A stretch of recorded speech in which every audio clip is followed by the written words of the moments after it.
sebuah cerpen yang berjudul Keadilan, karya Putu Wijaya. Ada suatu masa, ada saat banyak pedagang es puding dari Jawa berkeliaran di Bali. Mereka memakai kostum yang menarik dengan topi-topi kerucut. Gendongan es puter mereka desainnya cantik. Gelas-gelas kaca atau plastik ala koktail bergantungan dengan puding warna-warni. Kalau mereka lewat, anak-anak selalu memburunya. Kadang-kadang tidak untuk membeli, tetapi untuk mengerumuninya. Pak Ahmad termasuk salah satu di antara anak-anak itu. Tanpa merasa malu, ia ikut berebutan untuk membeli es puding puter dan merasakan suasana cerianya. Bu Ahmad sampai malu melihat kelakuan suaminya seperti itu. Pada suatu hari yang terik, sementara anak-anak di alun-alun menaikkan layangannya, tukang es puding itu lewat. Pak Sersan yang rumahnya di sudut alun-alun berteriak memanggil. Anaknya merengek-rengek minta es puding. Waktu tukang es puding itu menuju ke sana, hampir semua anak-anak yang sedang main layangan menoleh kepalanya. Yang punya duit langsung lari sambil menggulung tali layangannya, tak terkecuali Pak Ahmad. Waktu itu ia sedang memperhatikan seorang juragan ayam yang sedang memandikan ayam-ayamnya. Ahmad meraba kantongnya, lalu merasakan ada uang di dalamnya. Ia ikut berlari ke rumah Pak Sersan. "Jangan ribut!" teriak Pak Sersan membentak anak-anak yang berdatangan itu. "Ada orang sakit di dalam."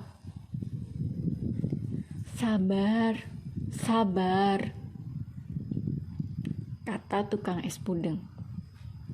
"Satu persatu semuanya nanti dapat."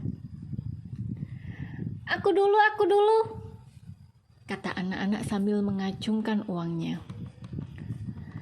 "Aku dulu," teriak Pak Sersan marah. "Pudingnya yang merah." Tukang puding agak panik.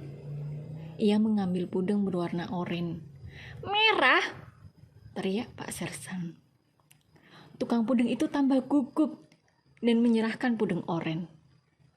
Pak Sersan naik pitam. Ia menolak koktail berisi puding oranye hingga jatuh. Anak-anak ketawa. "Diam! Merah!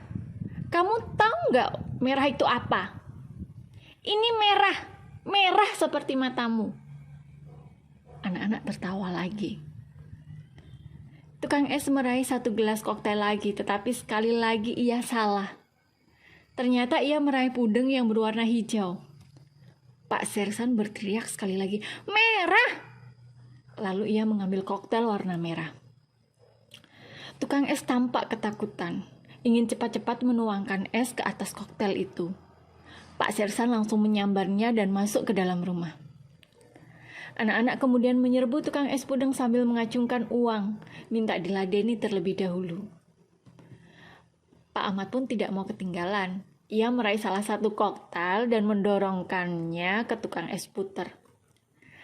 "Aku esnya double dong," kata Pak Ahmad. Aku dulu, teriak anak-anak menghalang-halangi Pak Ahmad. Tukang es puter kewalahan. Ia meraih belnya lalu membunyikannya keras-keras. Tapi akibatnya jelek sekali. Pintu rumah terkuak lebar. Pak Sersan muncul sambil mengacungkan pistolnya. "Diam kalian! Aku sudah bilang ada orang sakit di dalam." Bukan saya, Pak. Anak ini," kata tukang es puding.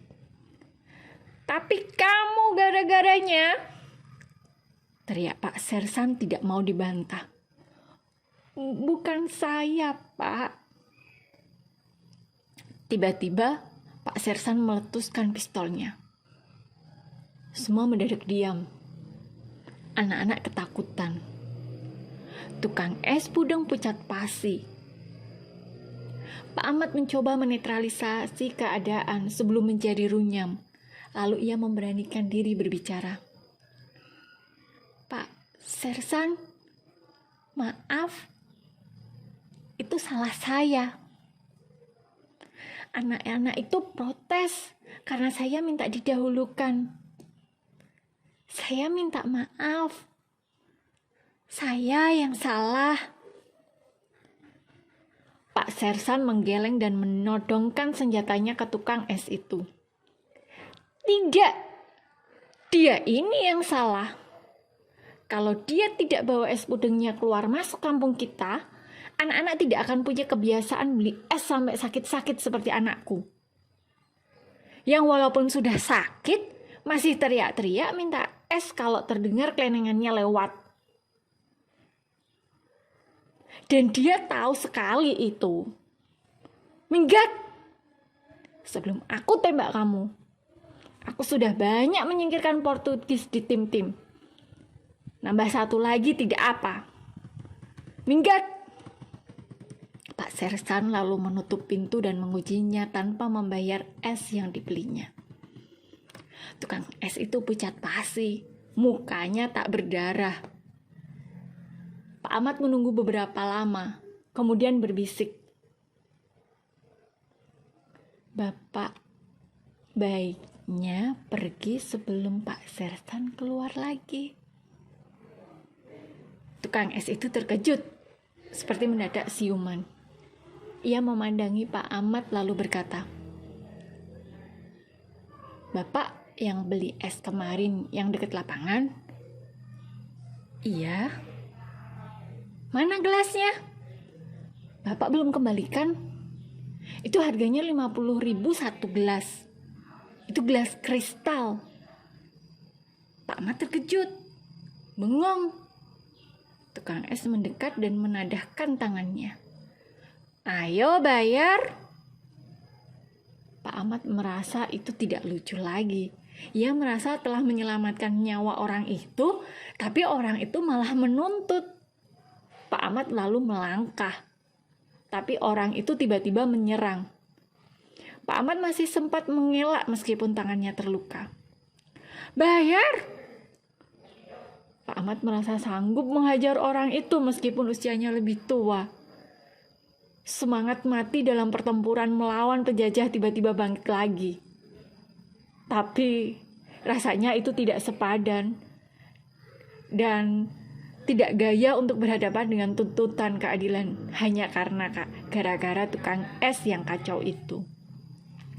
Tanpa merasa takut sedikit pun, Pak Ahmad menaruh uang 10.000 di atas salah satu gelas tukang es itu. Lalu dengan perasaan hancur lebur, ia berbalik dan pergi.